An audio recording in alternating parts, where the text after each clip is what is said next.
Hi, meteorologist Amy Lotus, and this is your weekly forecast for December 29th.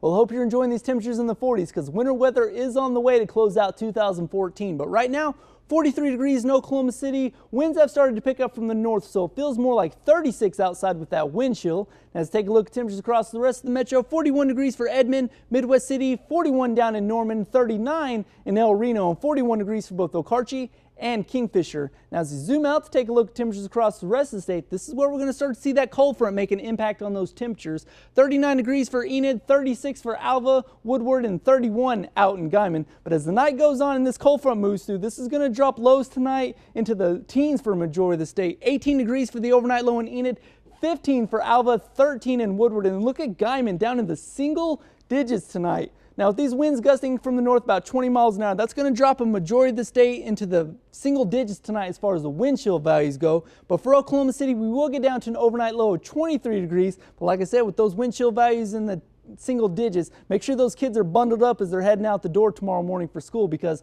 we're going to see 23 degrees to start off tomorrow morning. We will see a couple of flurries moving into the area, but those should burn off by lunchtime. 25 degrees is what we'll see by noon, and then 28 degrees for the afternoon high at 5 o'clock. It's going to be mostly cloudy for tomorrow afternoon, and those winds will still be picking up about 20-25 miles an hour for the evening hours. Now, for the highs across the rest of the state tomorrow, 28 degrees for Stillwater, 32 in Seminole, 36 in Ada, 35 in Ardmore. So the average for this time of year is 49 degrees, and we're going to be about 15 to 20 degrees below normal for this time of year. And taking a live look at our advanced Doppler 3D, I am tracking some snow moving through parts of Colorado and Kansas. Now, right now in Oklahoma, we're not seeing any of that. We only have a couple of isolated rain showers in northern parts of the state, right along the Kansas-Oklahoma border, just north of Tulsa and in Osage County. Now, for predictors showing that for our overnight snow chances, we're going to see this cold front moving through, bringing snow chances to the northwestern parts of the state right around 1 a.m. But then as the day goes on, right around 9 o'clock tomorrow morning, we will see snow chances moving into Kingfisher County, but that's just about as close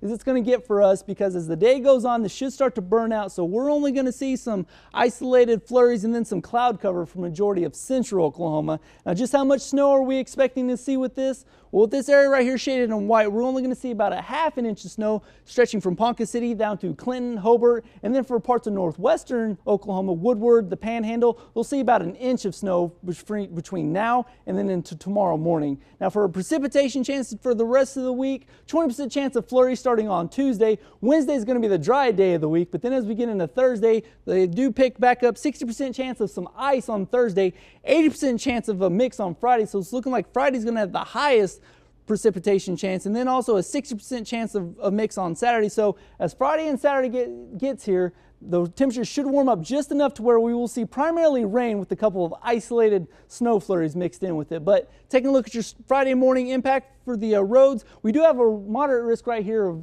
ice accumulation on both the power lines and the bridges, and also a low risk right there for the roads. So as you're driving into work on Friday morning, make sure you give yourself a little bit of extra time with your morning commute. Because to take a look at the precipitation chances for late Thursday, a majority of the state right here, this area shaded in purple, is going to be under a freezing rain. That's what we're going to be seeing. A couple of isolated rain chances in parts of far southeastern Oklahoma, but as Thursday night goes on and into Friday morning, the temperature should warm up just enough to where primarily majority of the state will see the rain chances, but the freezing rain is still going to be in effect for parts of northwestern parts of Oklahoma, Clinton, Woodward, all the way through Enid, Ponca City, those areas. And then as we take a look at the total ice accumulation for the state heading into early Friday morning, for majority of the state right here shaded in blue, we'll see about 1/10 of an inch of ice accumulation. But for parts of far southeastern Oklahoma, McAllister, Ada, Ardmore, Durant, they'll see about 1/4 of an inch of total ice accumulation. So that's where you start to see problems, especially on the power lines. And then as we take a look at your 5+5 forecast,